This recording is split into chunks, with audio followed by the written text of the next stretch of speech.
สวากมមកកាន់ KH ណាចាថ្ងៃនេះយើងមកទស្សនា Zootopia 2ទាំងអស់គ្នា Judy និង Nick ចាប់ផ្ដើមថ្ងៃថ្មីក្នុងនាមជាដៃគូប៉ូលីសផ្លូវការដើម្បីថែរក្សាសណ្ដាប់ធ្នាប់ក្នុងទីក្រុងដុំម៉ាញិកស្រាប់តែ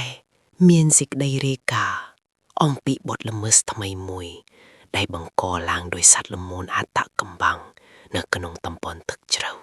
ពួកគេទាំងពីរបានធ្វើដំណើរទៅកាន់តំបន់ Marsh Market ជាកន្លែងដែលសត្វល្មូនរស់នៅយ៉ាងច្រើនកកនៅទីនោះពួកគេបានជួប Gary ដែលជាសត្វពស់មានល្បិចកលនិងដឹងរឿងរ៉ាវសម្ងាត់ជាច្រើន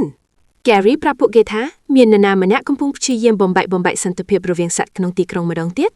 ភ្លាមនោះគ្មានកំភ្លើងអាតកំបាំងបានវាយប្រហារពួកគេធ្វើឲ្យ Judy និង Nick ត្រូវរត់គេចខ្លួនយ៉ាងលឿន Nick បានប្រើល្បិចបោកបញ្ឆោតរបស់គេដើម្បីទាក់ទាញចំណាប់អារម្មណ៍សត្រូវខណៈ Judy ចូលទៅចាប់ខ្លួនប៉ុន្តែពួកគេបានធ្លាក់ចូលក្នុងអន្ទះហើយត្រូវបាននាំយកទៅកាន់បន្ទប់សម្ងាត់ក្រុងដីដ៏ធំមួយមេខ្លោងនៅពីការ៉យរឿងនេះគឺចង់គ្រប់គ្រងប្រព័ន្ធទឹករបស់ Zootopia ដើម្បីបង្ខំឲ្យសត្វទាំងអស់ស្ដាប់បង្គាប់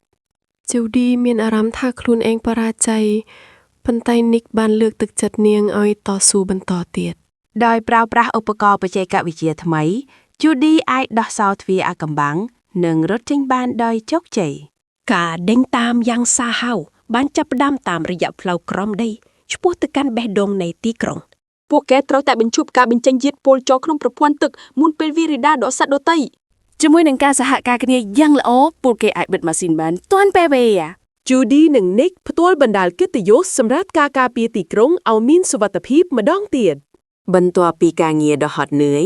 ពួកគេបានទៅញ៉ាំការ៉េមជាមួយគ្នានិងរៀបចំគម្រោងសម្រាប់ថ្ងៃស្អែក